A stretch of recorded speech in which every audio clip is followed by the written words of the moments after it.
Hey, Merry Christmas. Hey, I always want to support Grace FM, and I encourage you guys to download the app, 89.7 Grace FM. You can get Grace FM app in your app store. It's awesome. A lot of great messages on there, so I want to encourage you guys to listen to that. Today, our text is out of Matthew chapter 2. Matthew chapter 2, starting in verse 1. If you want to follow along, pause the video and grab your Bible. It's pretty an exciting passage, actually. So it reads, starting in verse 1 of chapter 2. After this was born in Bethlehem in Judea during the time of King Herod, Magi from the east came to Jerusalem and asked, "Where is the one who has been born, King of the Jews? We saw his star in the east and have come to worship him." Then King Herod heard this and was disturbed, and all of Jerusalem with him. When he had called together all the people's chief priests and teachers of the law, he asked them, "Where is the Christ to be born?" "In Bethlehem in Judea," they replied, "for this is what the prophet had written. But you, Bethlehem, in the land of Judea, in the land of Judah, are by no means least among the rulers of Judah. For out of you will come a ruler who will be the shepherd of my people Israel." Then Herod called the Magi secretly and found out from them the exact time the star had appeared. He sent them to Bethlehem and said, "Go and make careful search for the child. As soon as you find him, report to me so that I too may go and worship him." After they had heard the king, they went on their way, and the star they had seen in the east went ahead of them until it stopped over the place where the child was. When they saw the star, they were overjoyed. On coming to the house, they saw the child with his mother Mary, and they bowed down and worshipped him. They opened their treasures and presented him with gifts of gold, incense, and of myrrh. And having been warned in a dream not to go back to Herod, they returned to the country by another route. When they had gone, an angel of the Lord appeared to Joseph in a dream. "Get up," he said, "take the child and his mother and escape to Egypt. Stay there until I tell you, for Herod is going to search for the child to kill him." So he got up, took the child and his mother during the night, and left for Egypt, where they stayed until the death of Herod. And so was fulfilled what the Lord had said through the prophet, "Out of Egypt I called my son." When Herod realized that he had been outwitted by the Magi, he was furious and gave orders to kill all the boys in Bethlehem and in its vicinity who were 2 years old and under, in accordance with the time he had learned from the Magi. Then what was said through the prophet Jeremiah was fulfilled. A voice heard in Ramah, weeping and great mourning, Rachel weeping for her children and refusing to be comforted, because they are no more. After Herod died, an angel of the Lord appeared in a dream to Joseph in Egypt and said, "Get up, take the child to his mother, and go to the land of Israel, for those who are trying to take the child's life are dead." So what happened in this text in Matthew 2, 2 through 8, 1 through 18? So the Magi, they see the star. They came from the east to see the king born of the Jews, and to worship him. And then Herod, we see, and all of Jerusalem, we see this in verse 3, were disturbed by this king they had come to worship, that the Magi had come to worship. And then Herod says, he says, "I want to worship the king too." But he's really, fearful of losing his power, so he kills all the boys in Bethlehem and its vicinity that are 2 years and under. And so instead of seeing this, happy nativity scene where it's, you got Mary and she's like glowing and she's just looking like this, and Joseph with the staff, and he's kind of just looking serious, and then there's the shepherds and this petting zoo, and there's everything is cute and looks, you got the kind of Silent Night idea. This is really, it's pretty crazy. They're refugees. They're having to run for their lives because they may get killed. And he's trying to kill all the baby boys because he's so power hungry, and he's wanting to keep his position as king. So out of fear of losing his power, Herod orders the murder of all the baby boys. And it's pretty crazy, we don't see that. You don't necessarily see that in all the little kids' Christmas plays, that maybe they do around Christmas time, or at the church or whatever. But this is, this is what happened historically, and but if we're really like honest with ourselves, don't we have a little Herod in each of us? Isn't there a little bit of that in each of us? Not this, guy that's, creating infanticide that's killing these babies, but someone that's part of us is where we want to be king of our life, that we want to be in charge of our life. And I know that that's true with me as well, that I want to be in charge of my life sometimes. I want to just do what seems best to me and do what seems good to me. And there's that I don't really want to bow down to any man or woman.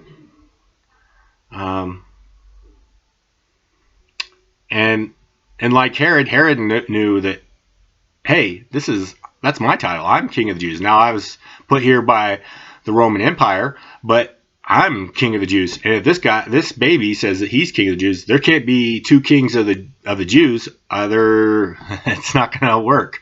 One's going to have to be subordinate to the other, and that's not going to be me. I want to be the top dog. I want to be in charge. So I'm going to get rid of this. He's going to get rid of this baby. That's what he decides to do. And so I know for myself, I have to fight to relinquish my crown, to take off my crown, and it's a lifelong process of serving the true King, the King of Kings. That's the Lord of Lords. That's the title that Jesus has. What seems like maybe like tattooed on his leg. It's written on his leg, is what it talks about in Revelation 19:16. It's written on his leg, Lord of Lords and King of Kings. So he is the King above all kings. He's the Lord above all lords. And I know with myself, I have to fight every day. I have to request God's power every day to relinquish my own crown and give it to God. So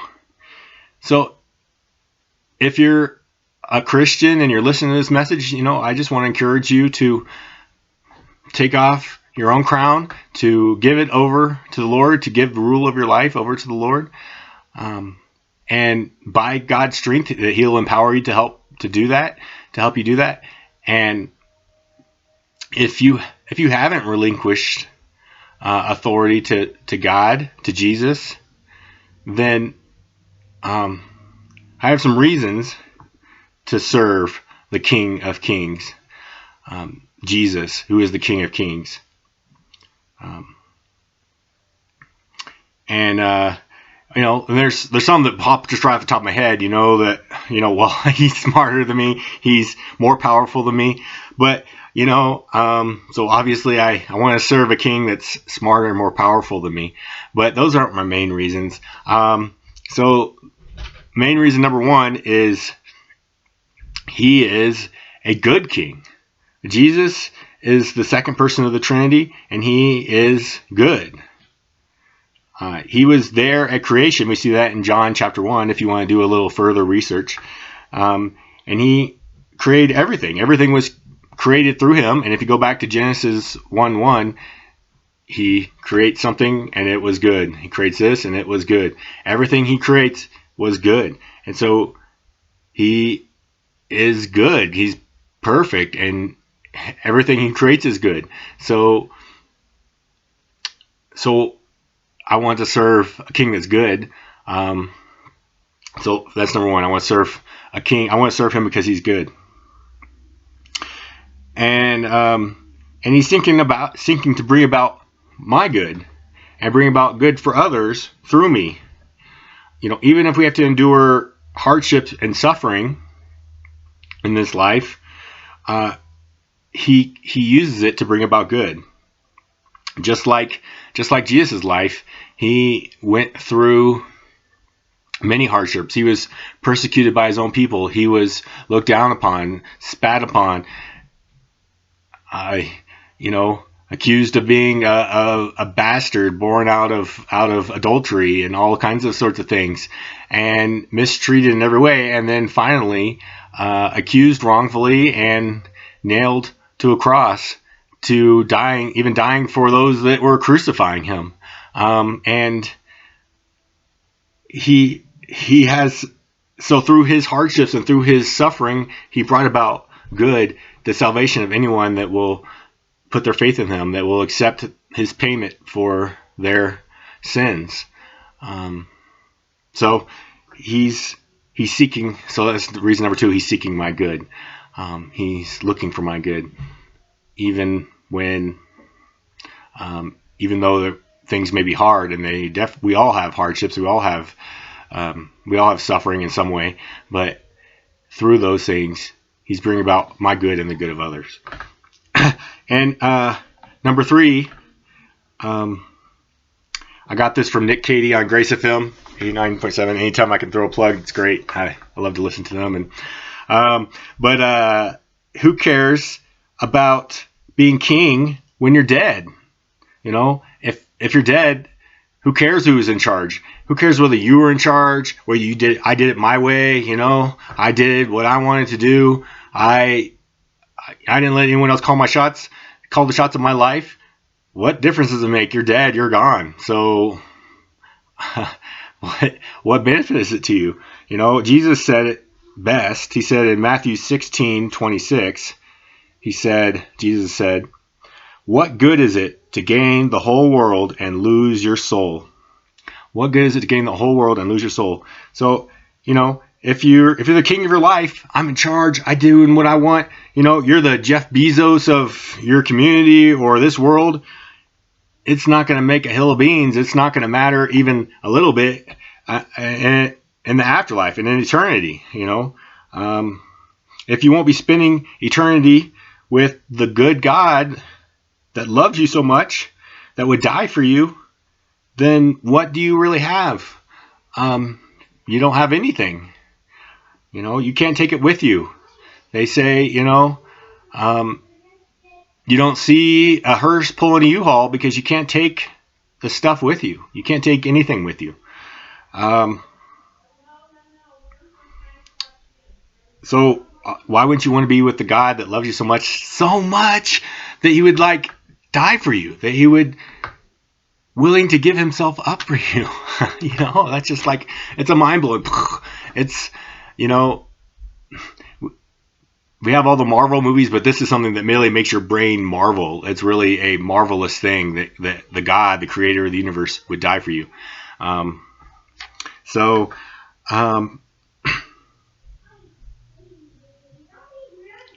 In the end, he's promised to end evil without ending us. Somehow he's willing to kill the evil in our life without killing us, and separating the two through Jesus. And by accepting what Jesus did for us on the cross. God says, I love this verse. It's such a great verse. Revelation 21:4. It's just like a tender father, you know. He says he will wipe away every tear from their eyes, and death shall be no more. Amen. Death shall be no more. Neither shall there be mourning, nor crying, nor pain anymore, for the former things have passed away. That's Revelation 21, verse 4. So he's wiping away our tears. He's wiping away the hardships that we have had. It's this very loving embrace that he's doing there. He's sharing with us, where he's caring for us, and that we won't have to die again. Our bodies won't break down again. They won't get old. I've already, with working construction, I lay on the ground. I try to get up off the ground. I feel like I'm 90 years old. So they're not going to break down anymore. We get new bodies. It promises in the Bible, and it's a wonderful thing. So, obviously, I mean, to me, it's a no-brainer. You know, why would you not want to be with the guy that loves you so much? It's going to wipe away every tear. And I hate to bring this up, but I feel negligent if I don't. But there will be weeping in the afterlife for some. Jesus says the phrase weeping and gnashing of teeth 6 times in just the book of Matthew alone. So that there would be, where he's talking about that there are some that will be weeping and gnashing their teeth. I mean, since he's saying it 6 times, I think he wants us to get it. He wants us to understand this is important, you know.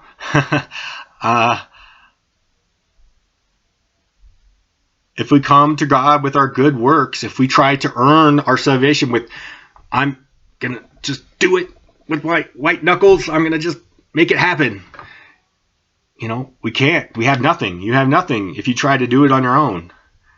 The only way to be with God and to have his salvation is through his grace and mercy. To bow down like the Magi did, to bow down like the Magi, not only in front of the baby Jesus, but in front of the cross, recognizing my total ineptitude. My total ineptitude to save myself. I need the redemption that can only be found through Jesus. So will you put your name on the dotted line and say, I want you as my king. I want you as my king. You can do that right now, in an instant, right now. And we see how in Romans 10:9 it says that if you confess with your mouth Jesus is Lord, that he's king, just like we've been talking about, that Jesus is Lord, and believe in your heart that God raised him from the dead, that he is in control of the afterlife, that he's in control of eternity, you will be saved. You know, believe he's Lord, believe he's in his teachings, that he controls it, that we can't earn it. Believe his words. We can't do it on our own. We have to be perfect. He says that, be perfect as I am perfect. So perfection is the level that we have to attain, and we can't do it on our own. We have to have Jesus' righteousness imputed, given to us. So to me, it's a no-brainer, you know, give yourself to Jesus. Now, every day, you know, we want to pick that crown back up and put it on my head. I want to be in charge, but we have to say, you know, no, he's a good king. He's smarter. He's more powerful. He's good. He loves me so much. I just want to follow him. So whether you're a Christian, it's taking that crown off and giving it to the Lord every day, or maybe it's for the very first time you're saying, I want to take the crown off then do that today. Romans 10:9. You can pray that just to the Lord, that I believe that you're the Lord. That if you confess with your mouth that Jesus is Lord and believe in your heart that God raised him from the dead, you will be saved. All right. Merry Christmas. Love you guys. Bye now.